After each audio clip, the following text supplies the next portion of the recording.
Hello all, welcome back to our channel Akhila Sanjay. ఇవాళ మన ఛానల్లో ఎంతో కమ్మగా ఉండే గోంగూర పప్పు అయితే చేసి చూపిస్తున్నానండి. గోంగూర పప్పు ఎవరికి రాదు అనుకోకండి, ఈ గోంగూర పప్పులు చిన్న స్పెషాలిటీ అయితే ఉందన్నమాట. ఖచ్చితంగా చూడండి. ఫస్ట్ టైం ఎవరైతే మన ఛానల్ చూస్తున్నారో ప్లీజ్ సబ్స్క్రైబ్ చేయండి, లైక్ చేయండి, షేర్ చేయండి. నచ్చితే మీ ఫ్రెండ్స్కి కూడా ఫార్వర్డ్ చేయండి. పదండి ప్రాసెస్లోకి అయితే వెళ్ళిపోదాము. ఫస్ట్ అయితే మనం కందిపప్పుని మినిమం ఒక హాఫ్ అన్ అవర్ అన్నా నానపెట్టుకొని కడుక్కొని నానపెట్టుకొని పెట్టుకోవాలండి. నేను కుక్కర్ గిన్నెలో పెడుతున్నాను కానీ కుక్కర్లో ఉడికించట్లేదు అనమాట. ఇది చూడండి, ఒక హాఫ్ అన్ అవర్ అయితే నానపెట్టారనమాట. దీంట్లో 4-5 ఎల్లిపాయలు, కొంచెం పసుపు వేసి ఫస్ట్ అయితే దీన్ని అయితే ఉడకిద్దామండి. కొంచెం ఆయిల్ వేద్దాము. ఆయిల్ వేస్తేనంటే పొంగదనమాట పప్పు పైకి, అందుకనేసి ఆయిల్ వేసాను. ఉప్పు వేయకండి. తర్వాత టమోటాలు, ఆనియన్, పచ్చిమిర్చి ఇవైతే తీసుకున్నాను. ఒక కట్ట శుభ్రంగా కడుక్కున్న గోంగూర అనమాట. తర్వాత చూడండి, పప్పు అయితే కొంచెం ఉడికిపోయిందండి. తీద్దాము ఇప్పుడు కొంచెము. ఇది మరీ ఓవర్గా కుక్ అవ్వకూడదండి. కందిపప్పు అనేది కొంచెం బెల్లగానే ఉండాలన్నమాట. అప్పుడే గోంగూర పప్పుకి మంచి టేస్ట్ వస్తుంది. చూడండి, మరీ ఓవర్ కుక్ అయితే అవ్వలేదు. ఇప్పుడైతే మనం ఇందులోకి పచ్చిమిర్చి అనేది యాడ్ చేద్దాము. పచ్చిమిర్చి మీ స్పైసీని బట్టి వేసుకోండి. తర్వాత ఆనియన్స్, ఎర్రగడ్డలు, టమాటా పండ్లు అయితే వేస్తున్నానండి. దీన్ని కొంచెం బాగా ఉడకనిద్దాము మూత పెట్టేసి. తర్వాత కొంచెం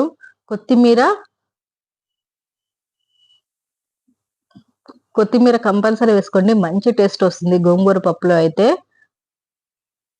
వాటర్ ఇంకేం పోయిన అవసరం లేదండి. మళ్ళా వాటర్ పోసామంటే నీకు పప్పు టేస్ట్ అయితే మారిపోతుంది. వాటర్ అయితే పోయకూడదు. ఈ విధంగా ఉంటే సరిపోతుంది అనమాట. ఇంకొంచెం ఉడకనిద్దాం దీన్ని మూత పెట్టేసి. పచ్చిమిర్చి, టమోటా, ఆనియన్స్ తర్వాత కొంచెం ఉడికాక ఇందులోకి గోంగూర పెట్టుకుందాము. తెల్ల గోంగూర అయితే ఈ గోంగూర పప్పుకి ఇంకా చాలా బాగుంటుందండి. మనకి ఇక్కడ పట్నం గోంగూర దొరుకుతుంది కానీ తెల్ల గోంగూర అయితే చాలా అంటే చాలా బాగుంటుంది అనమాట ఈ గోంగూర పప్పుకి. మా అమ్మమ్మ అయితే కుండలో చేసేదండి ఈ గోంగూర పప్పు. అసలు నెక్స్ట్ లెవెల్ అనమాట. చాలా అంటే చాలా టేస్ట్ గా ఉండేది ఈ గోంగూర పప్పు. అమ్మమ్మ అంటే మా ఆయన వాళ్ళ అమ్మ అండి. ఆమెను నేను అమ్మమ్మ అని పిలుస్తాను అనమాట. చాలా అంటే చాలా టేస్ట్ గా చేసేది. ఆమెలాగా గోంగూర పప్పు అయితే ఎవరు చేయలేరు. తర్వాత దీన్ని కాస్త మూత పెట్టుకొని ఒక 5 మినిట్స్ వరకు అయితే ఉడకనిద్దాము. ఆమె కుండలో చేసే పప్పు అయితే ఒక 3 రోజులు 4 రోజులైనా అసలు చెడిపోకుండా ఉండేదండి. చాలా అంటే చాలా బాగుండేది అనమాట. నేను ఆ విధంగా చేద్దామని ట్రై చేశాను. చూడండి, బాగా ఉడిపోయింది కదా. ఇప్పుడు స్టవ్ అయితే కట్ చేసుకుందాము. సాల్ట్ వేసుకుందాం. లాస్ట్ ఫైనల్లో సాల్ట్, చింతపండు అయితే వేద్దాం. కొంచెం అంటే కొంచెం అండి. ఎందుకంటే గోంగూర పులుపుని ఈక్వల్ చేయడానికి కొంచెం అంటే కొంచెం చింతపండు అయితే యాడ్ చేసేసి ఒక 2 మినిట్స్ ఉండేసి స్టవ్ అయితే కట్టేద్దాము. మరి ఓవర్గా కూడా కుక్ అవసరం లేదు. చూడండి, బాగా ఉడికిపోయింది. బాగా అంటే మరీ బాగా ఉడికించకూడదు. కంది బ్యాలుగానే ఉండాలి. అప్పుడే నీకు గోంగూర పప్పుకు అనేది మంచి టేస్ట్ వస్తుంది అనమాట.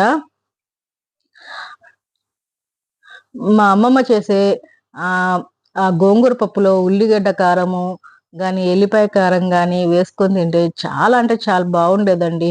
గోంగూర పప్పులో రొట్టె కూడా పిసికేసేది. చాలా అంటే చాలా టేస్ట్ గా ఉండేది అనమాట. ఆ టేస్ట్లు మళ్ళా రావు. దీన్ని కొంచెం వెదుపుకున్నాక తిరమాత అయితే వేసుకుందాము. ఆయిల్ అయితే వేస్తున్నాను అనమాట.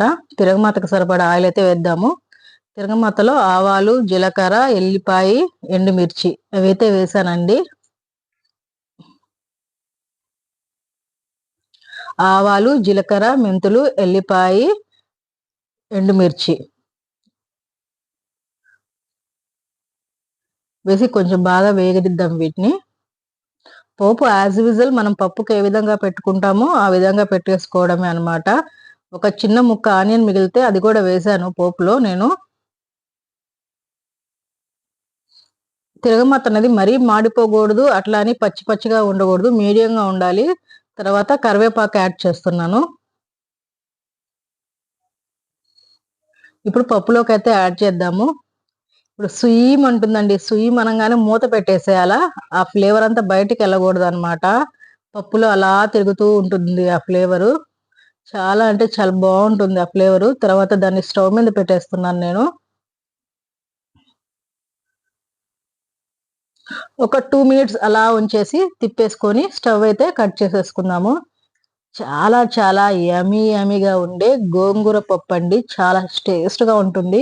ఇలా వేడి వేడి అన్నంలో ఇలా గోంగూర పప్పు నెయ్యేసుకున్న వాళ్ళు నెయ్యేసుకోండి. లేకుంటే లేదు. దీంట్లో ఎల్లిపాయ కారం గాని, ఉల్లిపాయ కారం గాని వేసుకొని తినండి. నెక్స్ట్ లెవెల్ అన్నమాట ఆ టేస్ట్ అయితే. చాలా అంటే చాలా బాగుంటుంది. నేనైతే టేస్ట్ చేసేస్తున్నాను. ప్లీజ్ అండి ఫస్ట్ టైమ్ ఎవరైతే మన ఛానల్ చూస్తున్నారో ప్లీజ్ సబ్స్క్రైబ్ చేసి, లైక్ చేసి, షేర్ చేయండి. ప్లీజ్ అబ్బా! లైక్ అయితే కంపల్సరీగా చేయండి.